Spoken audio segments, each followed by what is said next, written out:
For most people, it's generally believed that your soul leaves your body when you die, and that if you believe in reincarnation, that's the point when a new life may begin. But what if one night you went to sleep and woke up the next day in the same body, but with an entirely new soul, a new personality, and even a new name, leaving the old you behind and picked up where you'd left off in your old life, but with a new person inhabiting your meat suit? Sounds absurd, doesn't it? But this strange phenomena happens to more people than you'd think, and can apparently happen at any time to any one of us. Today on Macabre Mini Mysteries, we take a look at the fascinating world of walk-ins.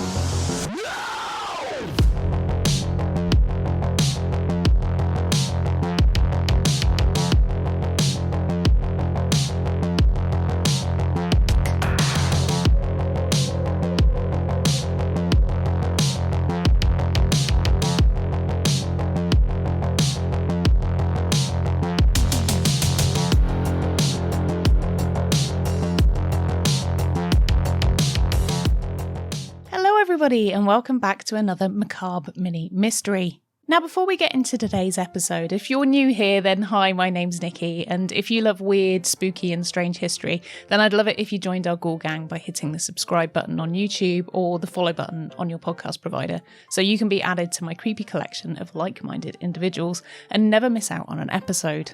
Now, for this episode, you may wish to open your minds, broaden your horizons, and grab a crystal or two, because we're about to delve into some New Age beliefs, which, for my science-loving brain, require an extra pinch or two of Epsom salt in your float tank. Basically, we're going to be talking about the kind of stuff Joe Rogan would throw a fit over in this episode. Wow. But don't worry, I'll be approaching it from a practical angle and not asking you to down a load of peyote and dance in a desert just yet. But there might be some things which are a little more new agey than we usually delve into on this channel, but I promise to keep things as factual as possible. So let's begin with a case study before we go all out weirdy beardy and head to India, where this branch of thought likely originated. In Doiwala, a small town in Uttarakhand in the north of India, and I'm really sorry if I've butchered any of those names, a man returned home after taking his daily dip in the nearby river. When he got home, he instantly shut himself in a room and demanded from behind the door that he should be left alone, and that all food and drinks should be left outside his door. The family were quite concerned and called upon a yogi to see if he could talk to the man.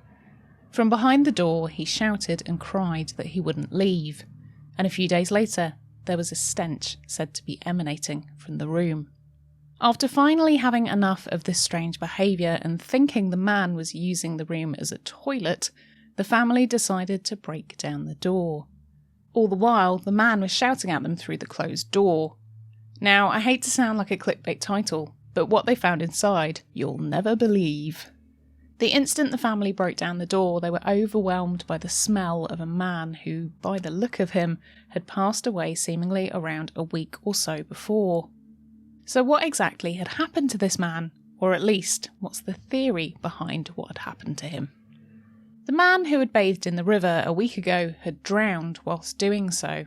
But before he could shuffle off this mortal coil, he asked for help from some kind of otherworldly being, and in doing so, he had managed to do some kind of Freaky Friday switch with a spirit from the afterlife. With the switcheroo having happened, the departed meat suit walked itself home, and the new soul that had taken over realised his mistake and tried to hide the truth in fear of being evicted and having to return to roaming the astral plane. Now, given that this story doesn't have any names attached to it, I'm highly sceptical that this actually happened, but it does make for a good story though. And of course, once I'd heard that, I knew we'd have to tumble down the rabbit hole to find out if there was a story that had a bit more provenance to its background. And of course there was, or else this would be an incredibly short episode. But before we delve more into that, let me explain to you the concept of soul swapping, or to give it its more technical term, walk-ins. It's believed that when someone is undergoing a lot of stress after a life-changing accident which results in a near-death experience or at an impassable crossroads in their life, that there may be another being waiting in the wings to take over your life and to help you with your turmoil. Now, to further understand this, we need to take a look at where this idea may have come from. So like most of these strange otherworldly beliefs like this, it originated with the New Age movement in the 1970s. The New Age movement was, and still is, an amalgamation of religions, a veritable buffet, if you will, of the most exciting bits, all whilst doing away with the constraints of the stricter sides of the faith, or shaping the narrative to bend and control other people.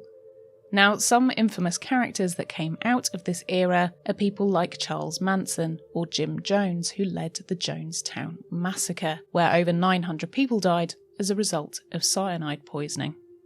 Now, just as an aside, if you want an episode on that, just let me know, because I think I'd love to do one. Alongside those who were trying to use New Age practices to help people, there were obviously those who were using those newfound beliefs to their advantage. And as such, this was a boom time for some pretty questionable practices to come about, such as the aforementioned cults.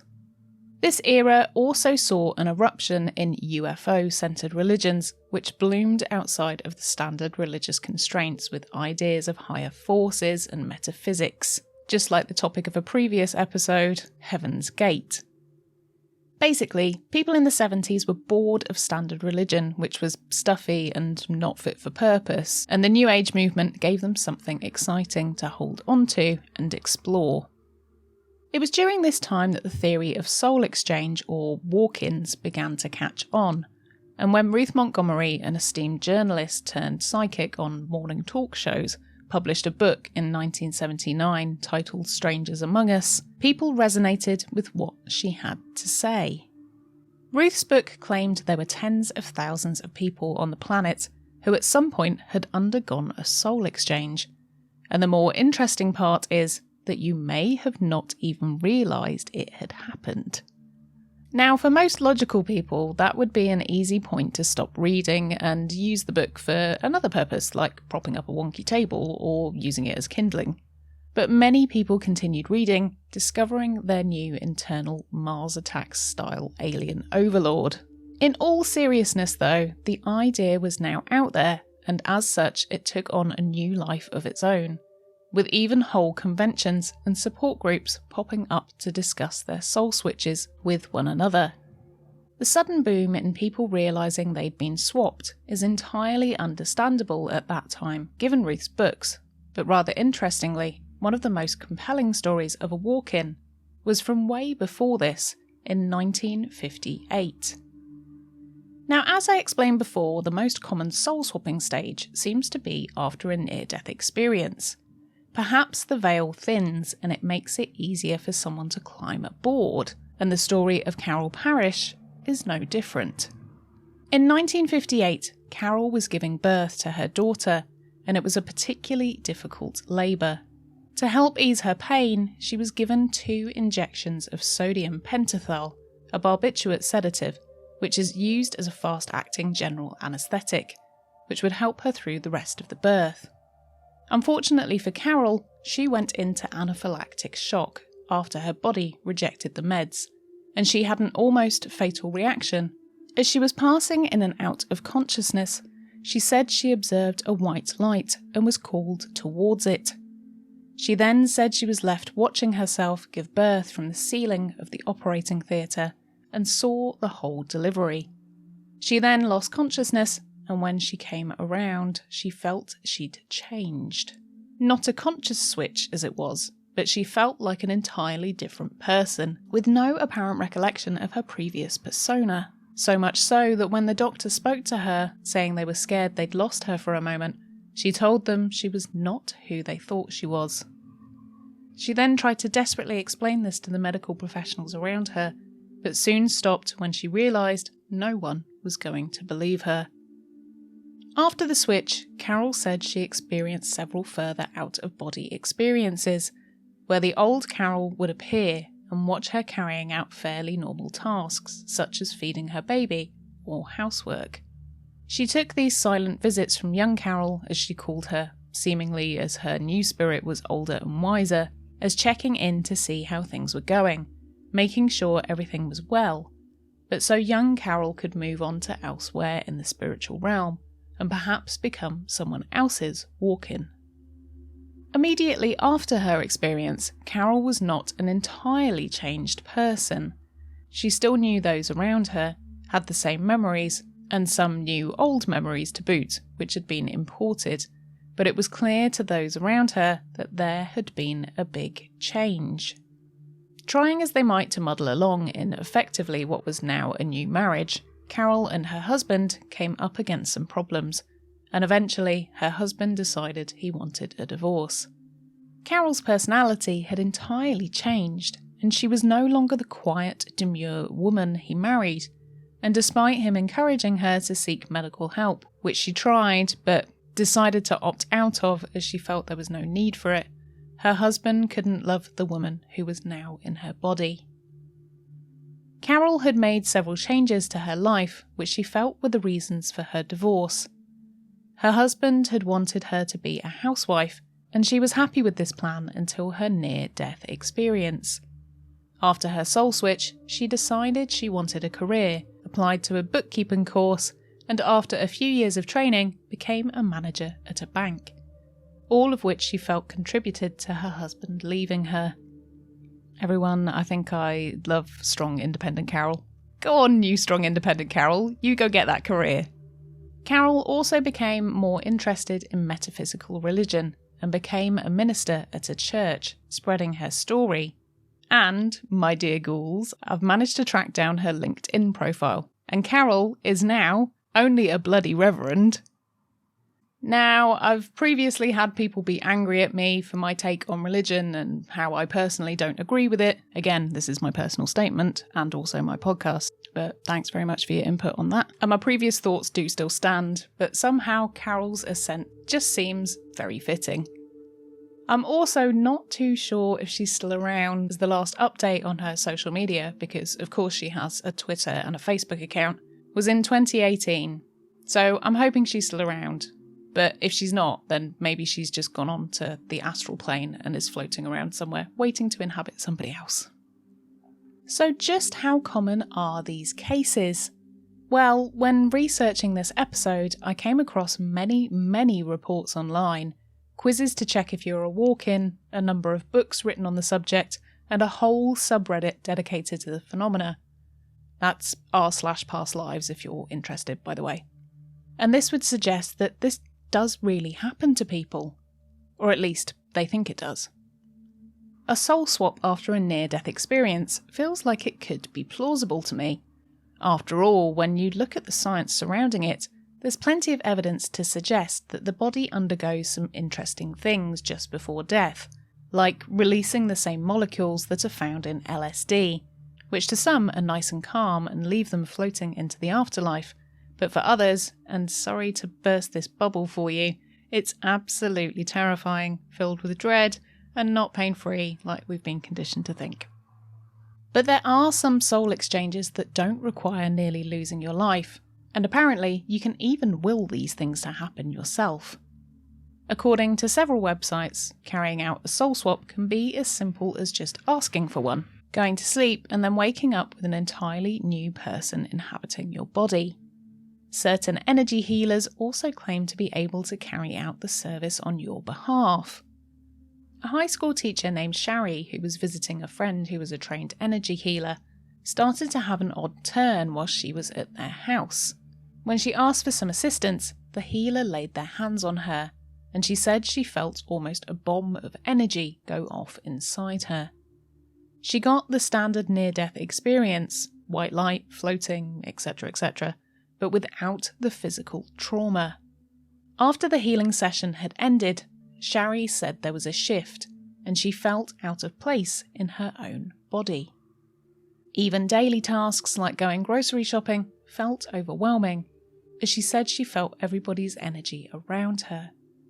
Her family noticed that she was different, and eventually she had to admit that Shari had left, and she was now Jewel. Jewel had a different personality. Even simple things that Shari used to do, like her turn of phrase when speaking or the way she used to play with her kids, had completely changed.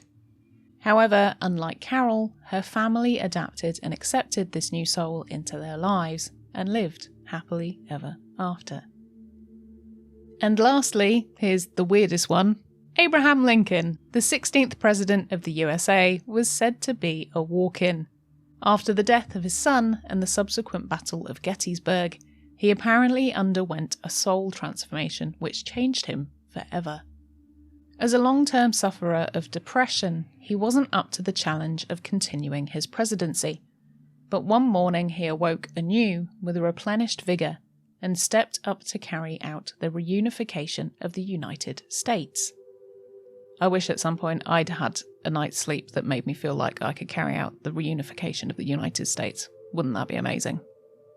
I would assume that maybe the carnage he witnessed after the Battle of Gettysburg, which was said to be one of the bloodiest battles of all time, may have had something to do with this, and that he was suffering from life-changing PTSD, not only from that, but from his son's death, which changed his outlook on everything. But I guess the profile sort of fits. What's more likely, though, is that this was a storyline in an episode of The X-Files, and has then been picked up as canon and spread around as truth. So what exactly is the reason behind these soul exchanges, and why do they happen? Well, diving straight back into religion, the concept of soul swapping was not just brought about in the 1970s in the Western world. It's been a big part of Hinduism since that religion was devised, and the belief that you can exchange souls even during your life has always been a part of this. It just, as with most things, it obviously didn't exist until Westerners picked it up. Now, for all my podcast listeners, there was a heavy eye roll there that you just didn't see. The scientific reason behind it may be that this is a survival technique. For example, if you're about to shuffle off this mortal coil, a burst of newfound energy to get you out of the situation will just keep you alive. There have been several studies to try and prove the existence of near-death experience euphoria, but as I'm sure you can understand, studying this kind of thing is very difficult, as how can you monitor someone's own personal experience and almost kill them without their families getting extremely annoyed? However, scientists are trying to advance in this field to better understand our exits from planet Earth, and all whilst advancements are being made in technology, who knows what we may discover next. All I do know is that walk-ins, for now, will remain a macabre mini mystery.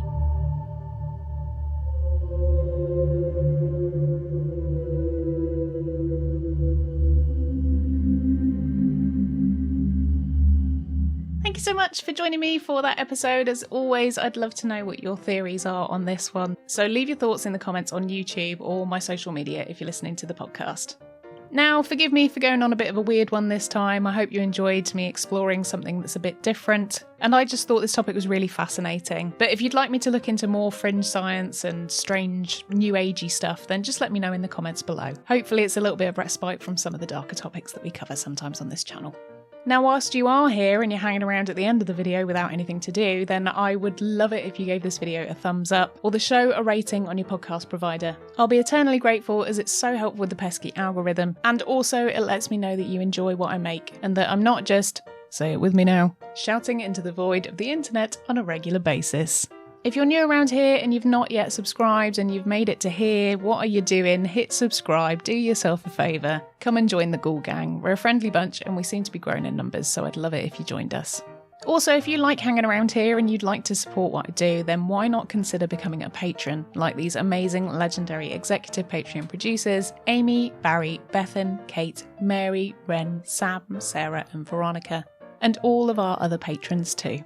Patrons get an exclusive episode from me once a month, you get to vote on what episodes I make next, and also you'll get some tangible goodies through the post too. And if you want your name added to that rogues gallery that I just read out, then that's the way to do it.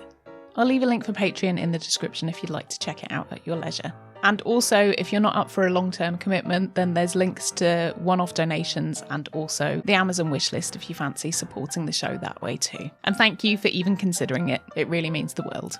Thank you for joining me for another Macabre Mini Mystery. I've been Nikki Druce, and I'll see you ghouls next time. I planned today to just do a very simple makeup, but here we are.